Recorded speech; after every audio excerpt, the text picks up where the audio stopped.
Our friendships are so precious to us. And I feel like I've also learned in recent history that I know my own attachment style comes out in my friendships. Sometimes I think it just really drives home to me how much we undervalue friendships in our culture. Welcome to the Multiamory podcast. I'm Jase. I'm Emily. And I'm Dedeker. We believe in looking to the future of relationships, not maintaining the status quo of the past. So whether you're monogamous, polyamorous, swinging, casually dating, or if you just do relationships differently, we see you and we're here for you.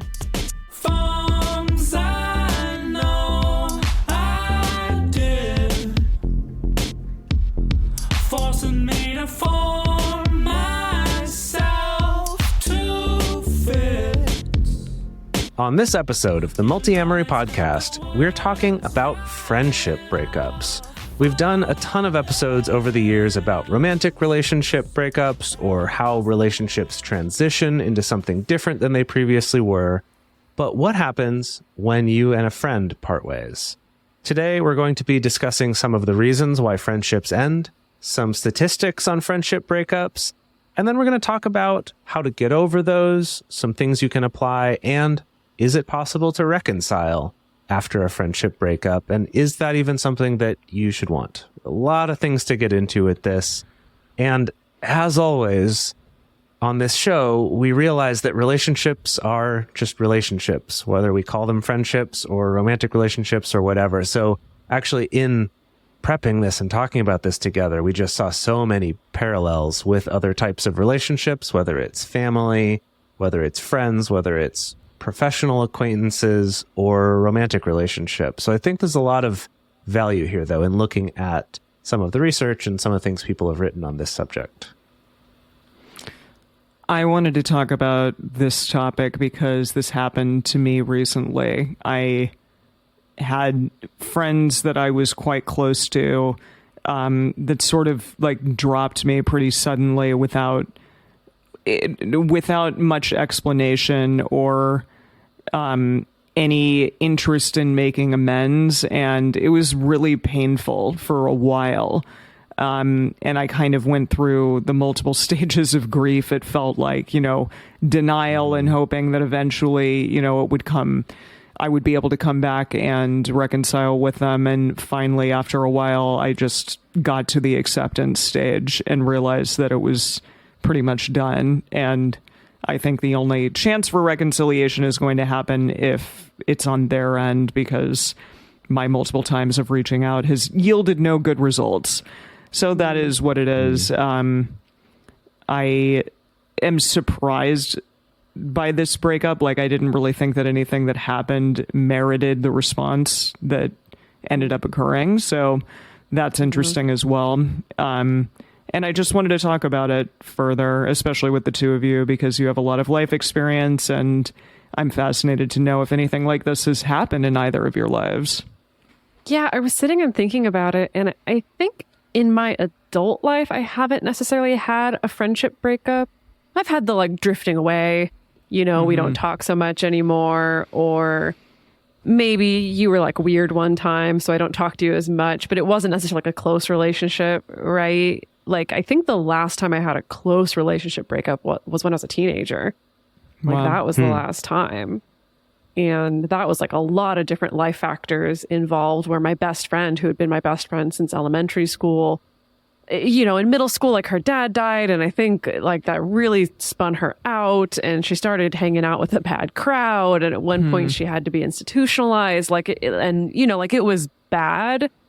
And so but that feels a little different than what you're talking about. I mean, she and I definitely had a lot of conflict, but no, I don't think I've had that experience in my adult life.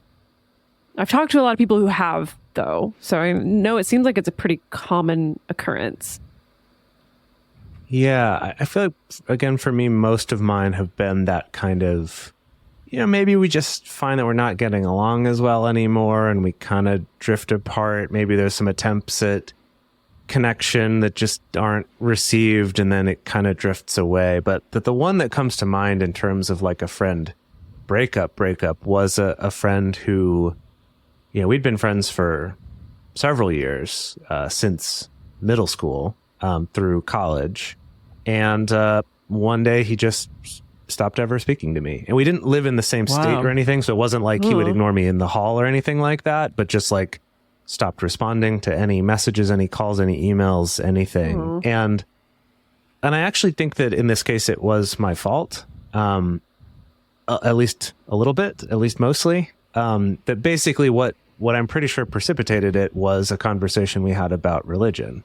And this was during a time for me in college really moving away from some of the Christian ideas that I was raised with in terms of, things like substitutional atonement, of like, there's a price to be paid for our sins and that Jesus dying had to be that. And I was starting to question those and think about how that didn't make sense to me and was really into that kind of stuff. Meanwhile, for him in college is where he became sort of like born again Catholic.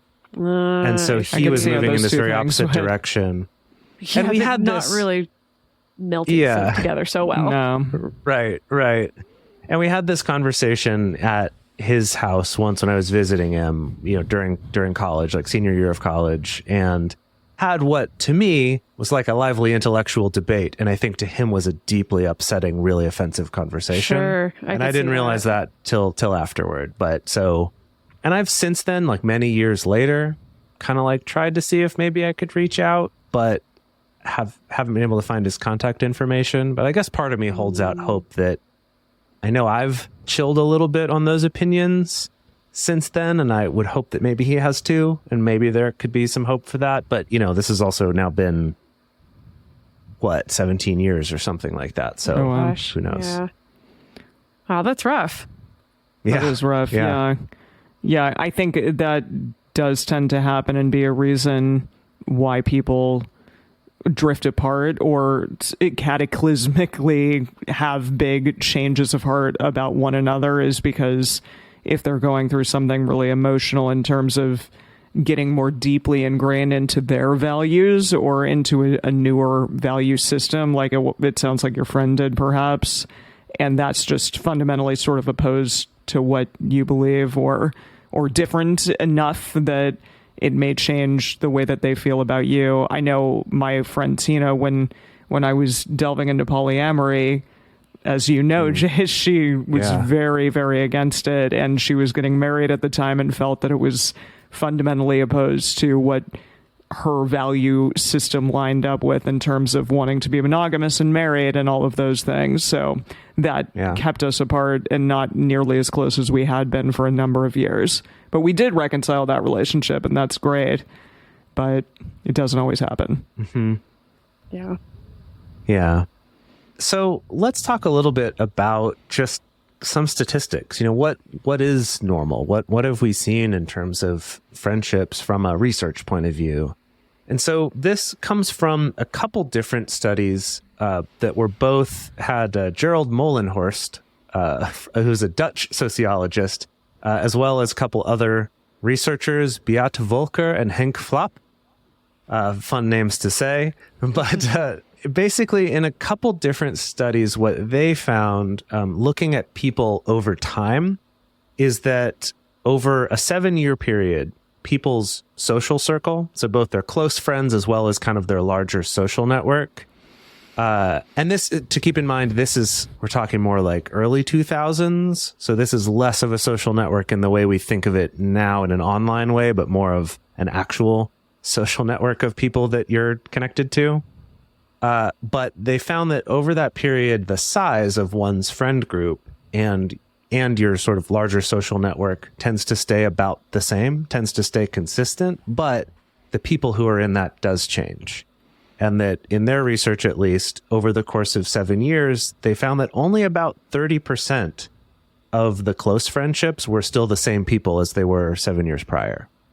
Well, haven't we found in other research, I forget which, that with a circle of friendship, there tends to be a little bit of a one in, one out? Yeah, we did talk about that before. I forget what episode that was on, but yeah, that does seem to line up with these findings here of that kind of your friendship group's going to stay the same, but it might cycle out, and not all those people are going to stay in that close circle of friends. Mm-hmm. It just reminds me of that cultural narrative of the 7-year itch, which I realize is not exactly the same thing, but this idea that is kind of put into us that, oh, things are going to change, or you're going to want like newness and novelty after a period of 7 years, potentially. So I don't know if that has something to do with it. Or just we become different people as we age, and we want different people in our social circle. Well, I always heard, and maybe this was based on these findings, I may have found something for that related, the last time that we did a episode on friendship. But what I always heard was, if you have a friendship that's lasted longer than 6 or 7 years, they're probably going to stick around for much longer. So I guess maybe the thinking is, if they get past that cycling out on that first 7 years, then maybe they'll be around for another 7 years, possibly. Yeah, that's cool. Yeah. It does seem like with friendships, at least, and this is just anecdotal, this is not based on any research that I've found, but that we do tend to, with friends, if that relationship just feels less valuable or less comfortable, or we're less into it, we do kind of let that drift away in a way that we don't always do with relationships, especially if we're married or something like that. And so I feel like that I could see that applying with a friendship, where it's like, yeah, if we've, without any sort of social pressure keeping us together, if we've still stayed friends, yeah, there's probably something here that's going to last longer. So that's an interesting theory. Let's get into a little bit about why these might end. So first, just based off these couple studies I was mentioning, for them, it was basically the 1 in, 1 out rule, and that they tended to change with social context. So if you change jobs, you move locations, you change, you graduate from school or you go into school, that those are big factors in kind of who's around you. And that's a big part of determining friendships. But I know we found some other things also. Yeah, so I think the first one that maybe has been the most relevant to everybody's lives the past few years is COVID. So first of all, I mean, do the two of you have an experience of like either losing a friend over the course of the pandemic, or drifting apart from a friend, or specifically losing a friend because of differences in how you viewed the pandemic, or the reality or lack of reality to the pandemic?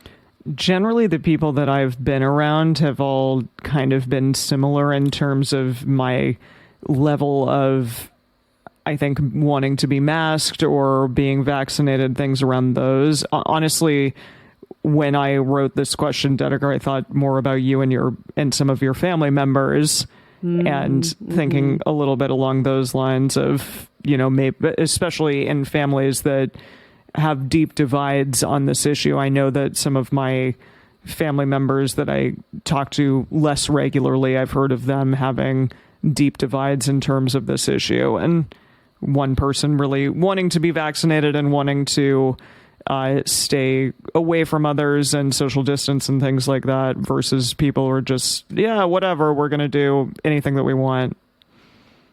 Yeah, well, so I will say, as far as my family is concerned, that I actually take it as a point of pride that despite the deep divides, have not just cut anybody off, which I think is a good thing. As far as friendships are concerned, yeah, I think in my circle of friends, it's, I think right away when the pandemic hit, there was definitely that sort of closing up the hatches and, oh my God, like my energy really needs to be devoted to like surviving physically, mentally, emotionally right now, helping the people closest to me survive as well. And so I definitely lost some friendships, not necessarily because there was a falling out, but I think just because there was that like shrinking, right? And there's been research to support that people just sort of shrunk their support networks, or that happened to them, unwillingly, right? And so I think that definitely happened. And then I think that even outside of very clear divides of things like, you think the pandemic is fake and I think it's real, or you think the vaccine is fake or whatever and I think it's real, that there's still a lot of in between, I've noticed with a lot of folks, of just, oh, well, we're both on the same side as far as thinking the pandemic is real, but you're okay to go to a picnic and I'm not. Yeah. Right? Yeah. I think that's too risky. And for some people, I think it's easier to hold okay, well, that's fine. I can manage my own risk level versus somebody else's risk level. And for other people, I think it gets a lot more connected to morality, right? Like, I cannot respect a friend who has made the choice to go to a picnic during these times when I wouldn't, right? So I do think that it's not even just about the most extreme black and white divide, but I think there's a lot of gradations in between where people have run into these issues with their friends. I've seen some of those also smooth out a little bit over time too, where there have been some divides like that, where it's like we mostly agree, but we've handled this a little differently and that pushed us apart. But I have seen a lot of people who now it's like, okay, yeah, now we're all kind of friends again. And it's like, yeah, that was a thing and we got through it, and maybe we still disagree about how we handled it, but it's in the past and we've moved on. So at least that's been my sense of it, versus those ones that have been friends parting ways over vastly different, because it feels like those vastly different divides have just gotten wider rather than narrowing. Yeah, so actually there's this survey that was conducted by One Poll Research that found that 1 in 7 people ended friendships specifically over the COVID-19 vaccine stance, a difference in that stance, which 1 in 7 that's significant. It's a lot, yeah. That's a lot of people. But it's not just COVID necessarily. So there's also some findings from this American Perspective survey that was published in May of 2021. Looking at what are the primary factors causing friendship decline in the US. And so the pandemic was one of them. They also suggested that between the factors of people marrying later and also being more geographically mobile. So as in fewer and fewer people are just living in the town they grew up in their entire lives, or just moving once and then staying there the rest of their lives. Like, a lot of people are becoming more mobile, and this is not just talking about the whole digital nomad trend, but I think also the expectation of, if a good job pops up halfway across the country, chances are gonna leave. If you're able to leave, even across the that state, you want to leave. Even several hours away is going to change your social circle dramatically. So they think that those two factors, marrying later and then being more mobile, is associated with increasing rates of self-reported social isolation and feelings of loneliness, which totally makes sense, right? Yeah. They mentioned that parents are spending twice as much time with their children compared to previous generations, which means that there's less time for other relationships, including their friendships. I thought that was fascinating. That is. Wow. It's like, is that because we associate like this era of helicopter parents now? Think about parents in the 80s. Yeah. I was a cusp child. So I think I was right on the cusp between when parenting style was much more hands-off into the helicopter style. I think I was like a last holdover of the more hands-off parenting type, combined with being raised by a single mom who didn't have a ton of time you anyway. would go off like into the street for a while and play and do stuff, or go for me over it was to in your the friend's woods. house. Okay, yeah. We didn't have such things in Arizona, but yes. Yeah. Yeah, but no, that makes sense. I think that parenting style is out of fashion, to say the least. Yeah, parents are really involved in their kids' lives now. Yes, they're expected to be very involved. They also mentioned that Americans are working longer hours and also traveling more for work, which can also come at the cost of, again, having that time and energy to be able to maintain and develop friendships outside of your workplace. So, I think a lot of reasons for why it's both hard to make friends, keep friends, but easy to lose friends, even if you're doing all the right things in your relationships, I think. So now we're going to talk about a couple other reasons why friendships end in general, not just some of the things that Dedeker discussed. We looked at a study called Why Friendships End, an Evolutionary Examination. This was a 2021 study, and they used various methods such as in-depth interviews, open-ended questionnaires, and also online Google Forms. And through all of those different ways of interviewing people and looking at why friendships end and talking to people about it, they came up with 4 different categories, which included selfishness, romantic involvement, lack of frequent interaction, and perceptions of friends and family. So in terms of selfishness, that means more like they felt as though a friendship perhaps is one-sided. Maybe somebody came to their friend and felt as though they were only ever talking about their problems, their issues. This friend really had to pick up the slack in a lot of different ways. Yeah, I've Things seen like that. for sure. Yeah. There's not a lot of trust there. They're taking advantage of them. They're not honest or supportive. Things like that. I think I've definitely had friends that feel a little bit more like it's not, I don't want to say a burden, but sometimes like you really have to steel yourself and get ready for the interaction with them. Yes. You feel like you've been in situations I've like been that. There. Sometimes I've been worried that I've been that friend to some people. Oh, I definitely have. I know I've been that friend to the two of you before. So, I think mean, we've all been that friend to each other. But I don't. There's more, I like to think there's more of a give and take in this relationship. Definitely. Right. I agree. Yeah. In terms of the romantic involvement section, that amounted to one person being interested in the other eventually over time, and the first person saying, no, I'm not interested in having a romantic relationship with you. That's interesting. We've talked about this a lot, and yes, friendships can end in that way. I think friendships can still stay friends if you decide like, hey, no, I'm not interested in you in a romantic way. But it makes sense perhaps that somebody would be so crushed by that person saying no to them that they decide to end the friendship. Yeah, I was just going to say that the thing of, oh, my friend is into me and now I feel bad about rejecting them, or like now I feel weird and so I'm going to kind of pull away. And I can see that happen from both sides, really. But I think it can come back. I think you can recover. Maybe not everyone recovers from that interaction because that's awkward and can be painful for sure. But I've definitely seen, I think definitely in my lifetime, I've done such a thing with people on both sides. So I do think that's a possibility. Yeah, you can, I don't know, get over that person or just decide, I still want this person in my life in some capacity, even if it's not what I initially imagined it to be.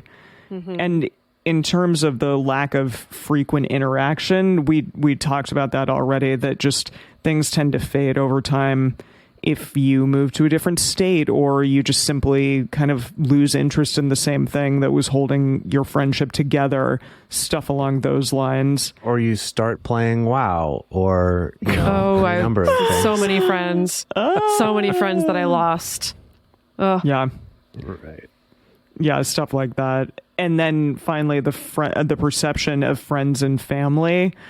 This is an interesting one. Again, I think if you're, when Jase and I started becoming polyamorous and having this huge perception of, wow, okay, you're doing something that I don't approve of. I don't know if I want to be involved with you, perhaps. Things like that, that's really challenging. Or on the other side, if, a family member doesn't approve of your friend, perhaps you decide, well, it's not worth it to stay friends with this person. Sure. If that person is inconsistent, or even if they, become addicted to substances, things along those lines, they decide, this person isn't good for me anymore, then that can be a reason why friendships end as well. I was curious because we talk so much about polyamory and non-monogamy on this show, and we've talked a lot about, polycules and how if two people break up but they're still members of the same polycule. I think similarly, if two friends break up and they're members of the same friend group, how do you deal with that? How do you deal with having to potentially see that person at, I don't know, any big holiday gathering or, party or something along those lines? What do you do in those scenarios? I think that's really hard because I think in a friend group, same in a polycule or a community or whatever, it can be really easy for there to be triangulation, right? So it's like, oh, this person suddenly stopped talking to me and like responding to my texts, but they're going to be at this party on Saturday where all my other friends are going to be. So let me talk to this other friend who's friends with them and be like, hey, do you know what's going on? And this other friend talks to them like, oh, did you know that they asked me about what was going on? Like, I think that it's a situation where it could be very easy to fall into like really weird, messed up communication dynamics. So I feel like everyone involved would have to be really dedicated to not doing that, like really dedicated to direct communication, which some people can totally handle and some people can totally not. Another big difference between the way that a friend breakup typically goes down. So I'm saying not including the ones where it's, we've had a horrible blow up fight where it's like, I never want to see you again kind of thing, but more of the type of friendship breakup we've talked about where it's like, maybe we've drifted apart, or maybe I'm just kind of sick of spending my time with this person, or whatever it is. That compared to a romantic relationship, I feel like we culturally are even less likely to actually talk about that transition with a friend than we are with someone that we're dating. Even though ghosting's maybe become more popular in dating too, but it's still, there's like, I think culturally more normal to have a conversation of, I think we shouldn't do this anymore, or like, Sure. I don't want to have this type of relationship anymore. How in depth you go into talking about, okay, how do we exist socially together?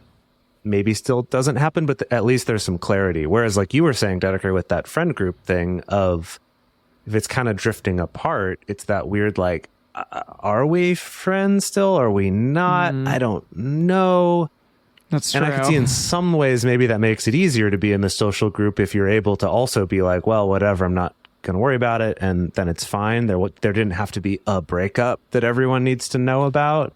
But on the other hand, it can lead you in that, or leave you in that situation of, what's going on? I don't know. Did I do something wrong? Did they do something? Like, what's happening? So I think that's one of the challenges.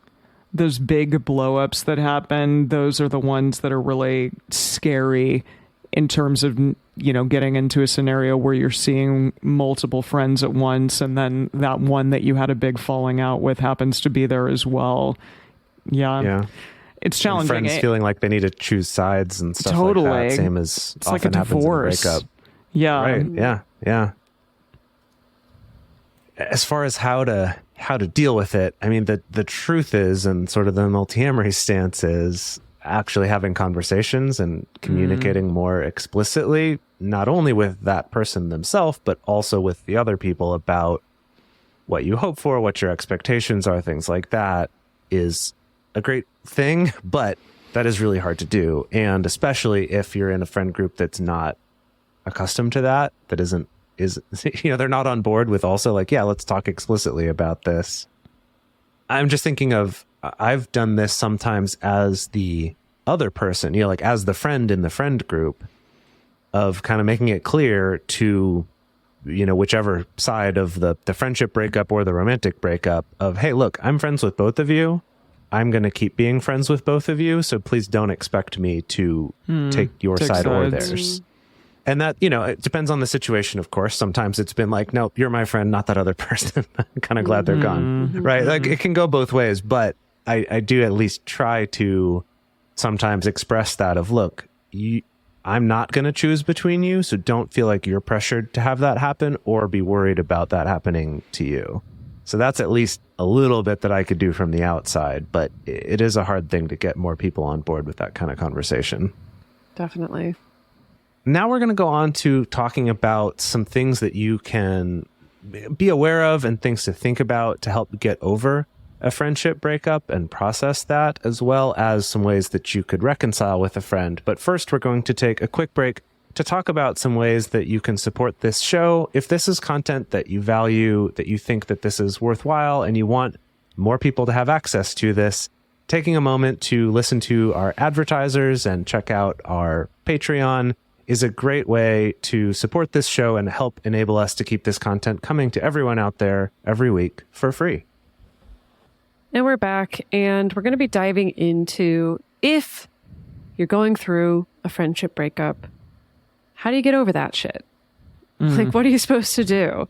Now, Em, you introduced us to a really cool word, which is disenfranchised grief, or a really cool term is what I mean. And basically, it's disenfranchised grief refers to this phenomenon where there's grief that's not necessarily acknowledged as legitimate by other people.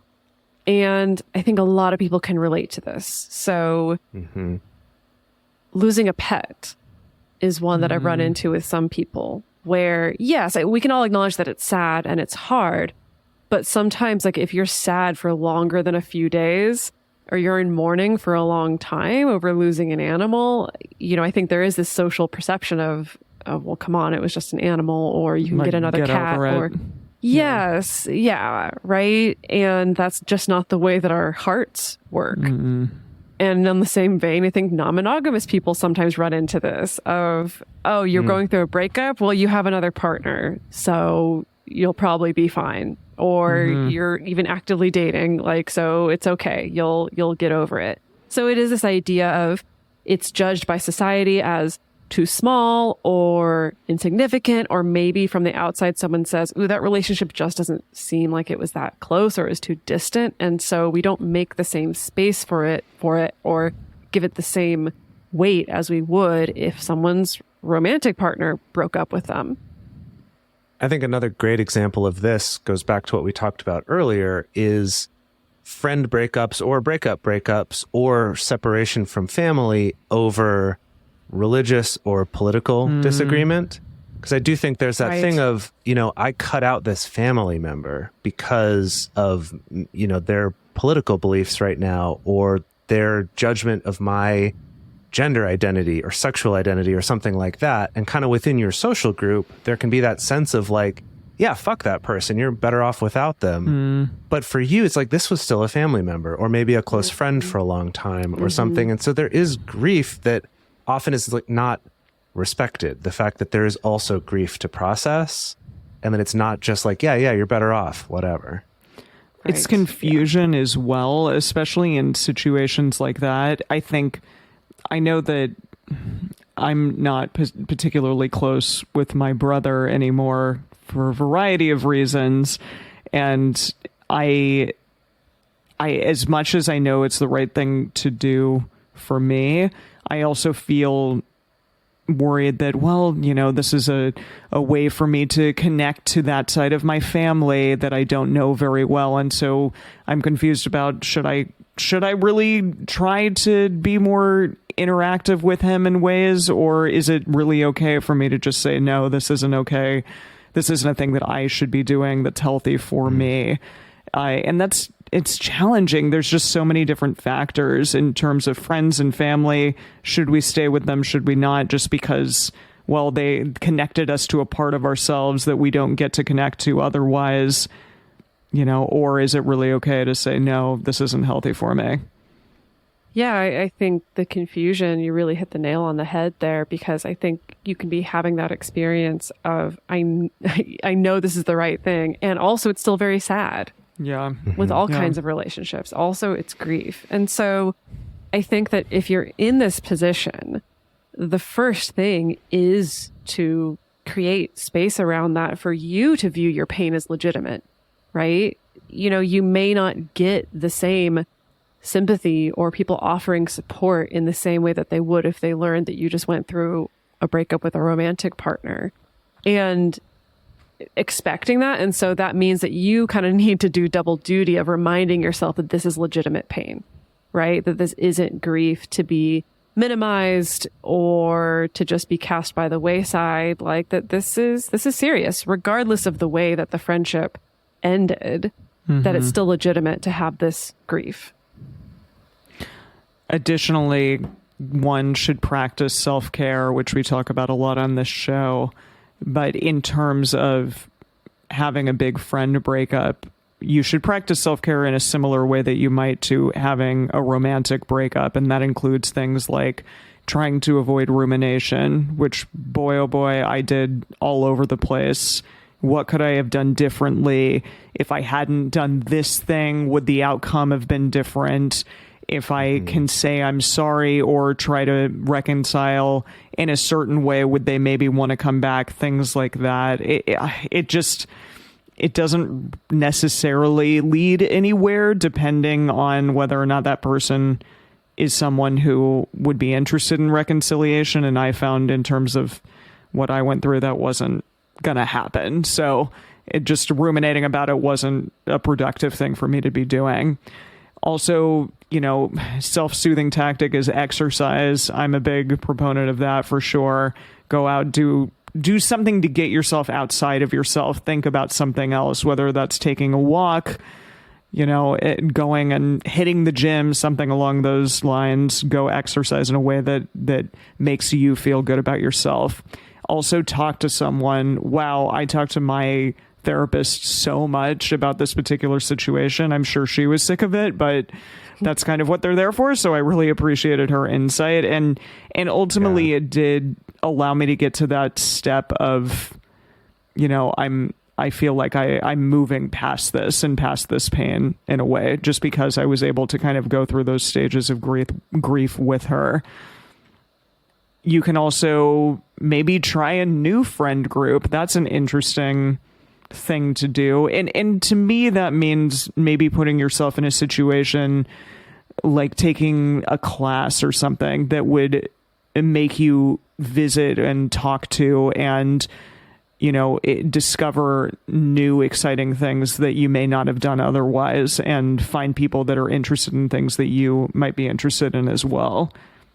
Yeah, I like that idea of, rather than saying, I'm going to go replace this friend, I need to find some new close friend, for example, assuming they were a close friend, but more just expand your social network a little bit in some way, right? Whether that's remotely by joining some new Discord server that has some shared interest for you, or it's, like you said, Emily, going to a class, or seeing if your city has like adult, like casual sports leagues or something. I know I did like a kickball league several years ago that was a fun way to meet some new people. It's just, you play kickball once a week and then you go out for drinks afterwards. It's pretty chill, not super competitive. At least my team wasn't. We were really bad. But we mostly lost. I'm sorry to hear that. But it was still fun to go and hang out afterward and, get some physical activity too. There was a blog that we looked up called zencare.co that discussed some examples and exercises for closure. And the first one is to write a letter to your ex-friend without the intention of actually sending it. So, writing a letter, I think in a lot of situations is really good and cathartic. I did that with my father, for example. My therapist had me write a pros and cons list talking about whether or not I should stay in contact with my brother. And all of those things are really good. And it helps you to get your thoughts kind of in front of you on the page and not just sitting around, going around and around in your mind. And honestly, when I wrote a letter to my ex-friend and I did send it, and I got nothing back, that was like, okay, this is the closure. This is the last thing that I need to be doing in terms of trying to reach out to this person. Yeah, I think that there's that risk, right? If you do actually send that kind of letter or try to send the text to open things up. And I think that as long as you are okay with that, acknowledge the fact that there's a risk, right? And also maybe focus on when you are writing that letter, whether you send it or not. But I often encourage people to focus on like, what are the things that you need to say for your closure and your healing that don't rely on getting anything back from the other person necessarily. Right? Yep. So that it's not like, oh, I can't heal unless they answer these 5 questions that I have for them or whatever, because you do take that risk that they may just not be able to meet you. Yeah, ideally it should level. I feel like it should be for you and not with the intention of necessarily getting anything back from them. If you can do it with that in mind, I think that's not a bad idea to write a letter. This is also an area where getting support from a friend that you trust or from a therapist or a counselor or coach can be really helpful. I know I've definitely talked through this with several people about kind of, write the thing, let's look at it, or maybe talk about it. I don't necessarily have to read it, but tell me a little bit about it. And then just have someone to help ask you those questions of if they respond angrily to this, will you still feel like you got the closure from sending this? If they don't respond at all, will you still feel like you got that closure? Is there a certain answer that you're hoping to get from them? Is there a way you could do this that doesn't require that answer? Certain things like that to just kind of get you thinking through it rather than just, impulsively writing a letter and sending it, which is not what this is about, right? This is more for yourself, ideally, or not ideally, but most likely to not ever send it. And then really think about whether it's something to send and maybe check with some people about that.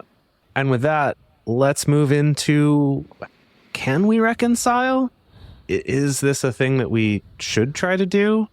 And that is not something that we can give, a blanket definitive answer. Yeah. Right. There's a lot of factors. It depends on a lot of things. Seeking that closure for yourself, or some kind of closure to feel like, okay, I've gotten right with myself. I've done some of that work myself is really key first. And so what we're going to do here is go through this. It's a step-by-step guide to reconciliation called How to Mend a Broken Friendship from a site called friendlamps.com, which is Friend fun. lamps? Like your friend, Yeah. your Lamps. friend lamps. Your friend, the lamp. Yeah, like your friend is a lamp. Like I love lamp, Okay, I like love that. lamp. Exactly. So this is credited to the whole editorial team there. But it's a cool guide, and we've taken the steps from that, but then we'll kind of discuss them and look at how we think those might apply. So step 1 is kind of like we're talking about a little bit, which is to analyze the extent of the damage. And this is hard to do, but basically it's trying to get to the heart of kind of what is the level of intensity of this, right? Is this irreparable damage that we're just so fundamentally different, or there's a fundamental disregard for a core belief of the other person that there's just no coming back from this? If so, then, probably stop at step 1, right? Go back to the stuff we talked about of processing this friend breakup, and that's it. But part of this can also be that, digging deep and looking at, is there some part of this where I was at fault, right? Make some notes, write some things for yourself, trying to work through that, trying to see, can I try to see this from their perspective? And anytime you're trying to see something from someone else's perspective, realize that's impossible to ever truly do. So, you're kind of making your best guess. It's more of a mental exercise than actually being able to understand what they thought or really see it from their point of view. But at least try to look at that and think about that and see if that might soften some things for you that make it feel like this reconciliation could be possible. So step 2 is to do some work to understand why you became friends in the first place. And this can be a really interesting exercise. So it involves going back to the beginning, right? Like, how did we meet? Why was this relationship working at all? Was it just a friendship of circumstance? Or was it a really weird codependent relationship? Was this person here at a time when I was like really sad and just like really needed to be distracted, going out and having fun, and now it's not working so much anymore? Or, I think there can be a lot of different reasons for why a friendship does or doesn't work. So I think going back to those initial reasons, seeing like, oh, is this reason still true? Is this something that I want to reignite in this friendship? Or have I discovered different things about this relationship that I would rather focus on, right? And so you can analyze your own state of mind and your own perspective as you're thinking about all of these events and experiences that happened around the time that you first became friends. And I think having some perspective, having some distance, maybe it's been several years, that can help put, I think, a different filter on the way that you feel about that time in the friendship. And that can also help, I think, give you more clues about, is this a friendship that I want to preserve or not? Yeah, I like that. The next step is to examine why you want to be friends with this person again. This is a really interesting one. And I think, it forces you to get to the core reasons why this is still important to you after all this time. And you can look to the future, question, why is it that you want to reconnect with this person? What are the foundational aspects that are really the core reasons why you're interested in being friends with them. And really examine that, because again, I think so many of us over time change, and those core foundational reasons as to why you were friends with them in the first place may not be there anymore. It may not be a thing that's really super important to you anymore. And yeah, like Dedeker said, so often we become friends because, hey, they're there and it's fun and it's easy and it works. And it may just not be the case as you grow and as you change anymore. So really examine that. And if that is the case, then maybe move forward and try to reconcile. I like this step too because it, combines the previous two steps, but it also leaves some room for maybe I was friends with this person for one reason before. Like there was something that brought us together. So when I thought about why we became friends in the first place, it was one thing. And I realized that thing kind of doesn't exist for us anymore. Maybe that's why the friendship ended. Maybe it's not. Maybe that's just part of it. But maybe there's a different reason why I want to be friends now. Maybe I've kind of realized, there was this thing that I never really based this friendship around, but is something I really appreciate about this person, or that I find really interesting, or that I feel like really, helps me be a better person, or whatever it is that you might realize, what if there's a different kind of foundation for this friendship that I could, attempt to build moving forward. Yeah. Which then brings us to step 4, which is preparing to rebuild a stronger bridge, aka that first call. Whoa. And so, yeah, I know, right? So thinking about all those other things, it's then gathering that courage to make that first contact, whether that's a call or it's an email or a real handwritten letter or approaching them at a friend gathering or something, right? Whatever that is, working up the courage. I think part of that too is then letting go of a particular outcome. So, this article talks about hoping for the best, but expecting the worst. I think maybe more of a letting go of some attachment to a particular outcome to realize, even if I've determined that this friendship could have value for me, it might not for them. And that's okay. That's not a reflection of me as a person. It's not even a reflection of them as a person, in terms of our intrinsic value or whether other people might want to be friends with us, but that just might not be a fit for them. Or they might have some other pain going on that you're not aware of, or any number of other things that you can't know, you probably will never know.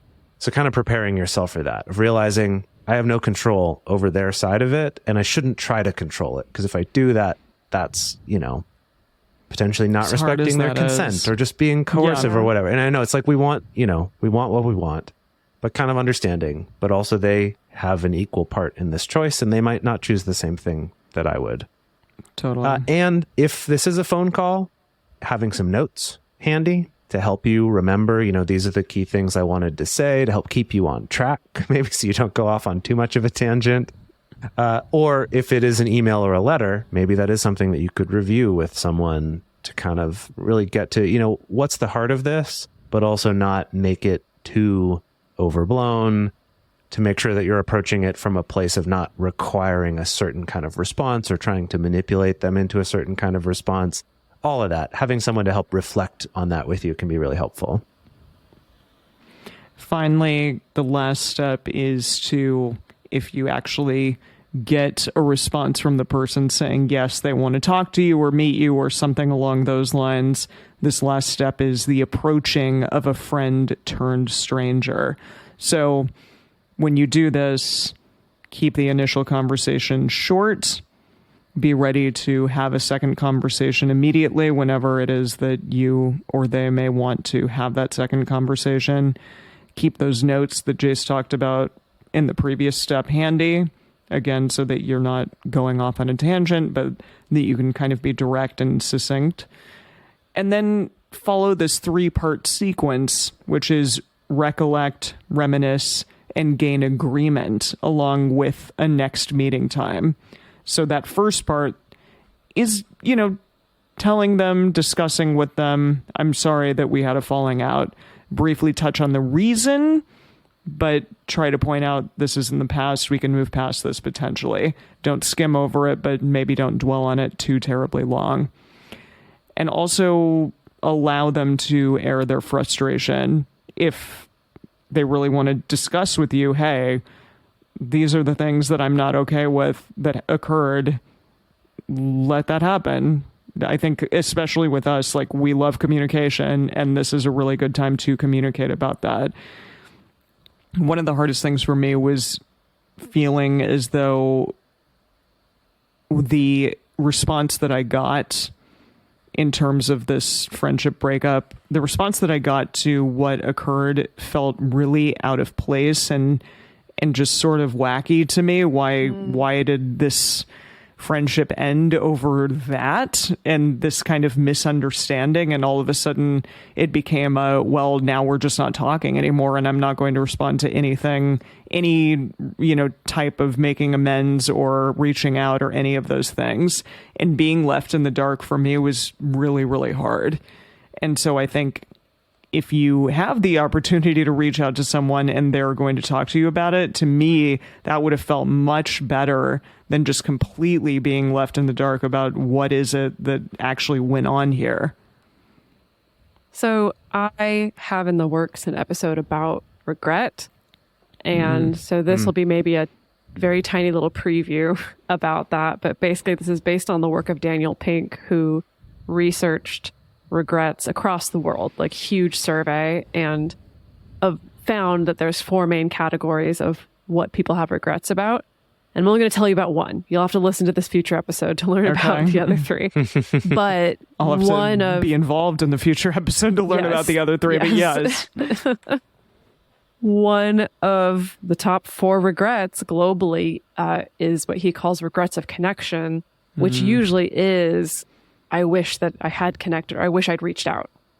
Like, I wish that I'd just taken the time, whether it was, a friend I haven't heard from in a while, just to say, hey, how are you? Or a situation like this, someone that I didn't reconcile with, or a family member that I fell out with, that often people do later on regret. Now, of course, put that in the context of your own boundaries and what will keep you relatively safe or safe enough. If you've been reaching out and someone keeps rejecting you, at a certain point, you've reached out and maybe you won't feel as much regret later on. But that's just something to think about, is that often people do regret just not reaching out at all, if that's the case. And so if you're on the fence about this, you might consider it.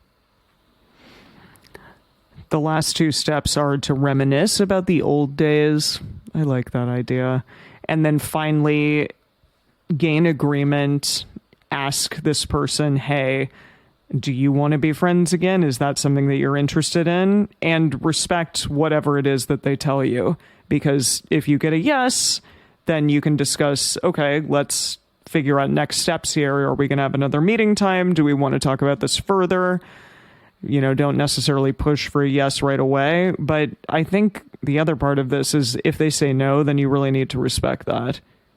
Because again, this is about consent. This is about understanding this person may not be interested in reconciling with you. And as shitty as that is, that's their right.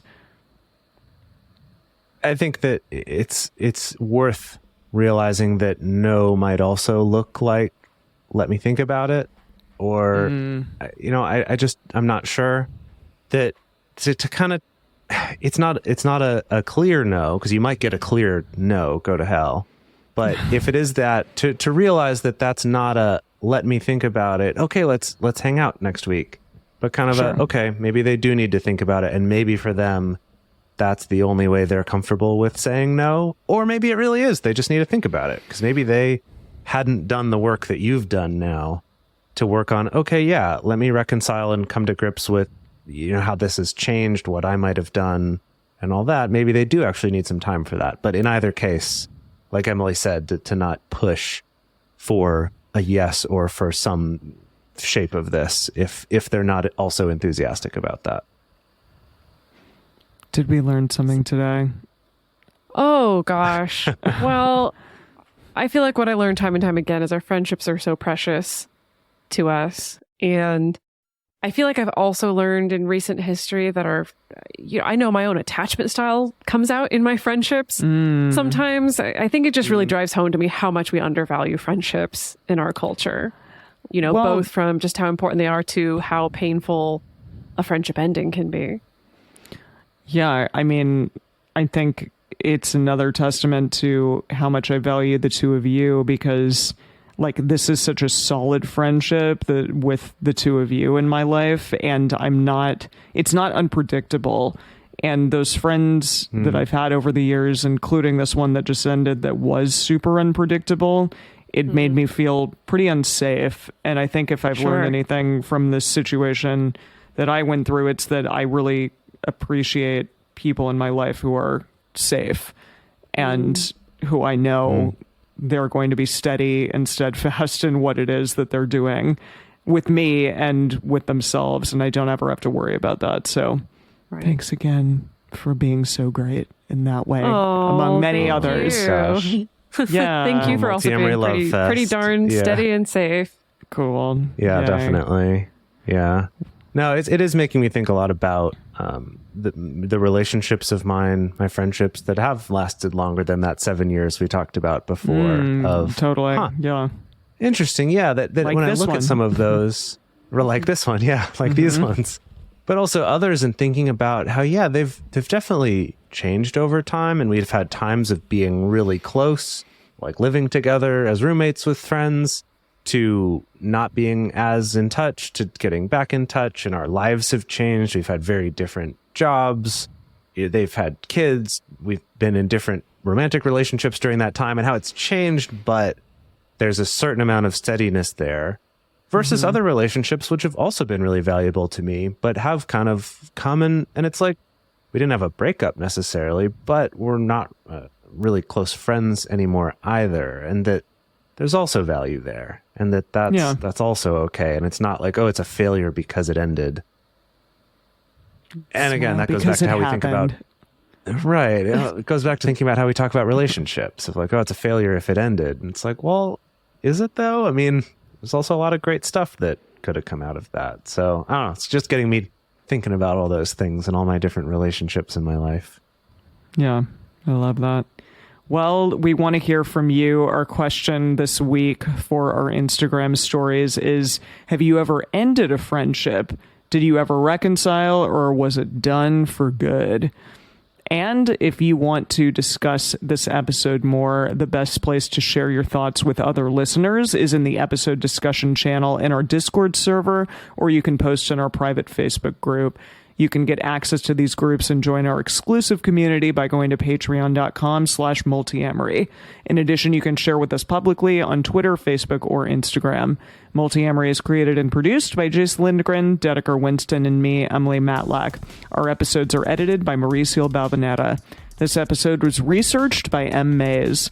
Our production assistants are Rachel Shennework and Carson Collins. Our theme song is Forms I Know I Did by Josh and Anand from the Fractal Cave EP. The full transcript is available on this episode's page on multiamory.com.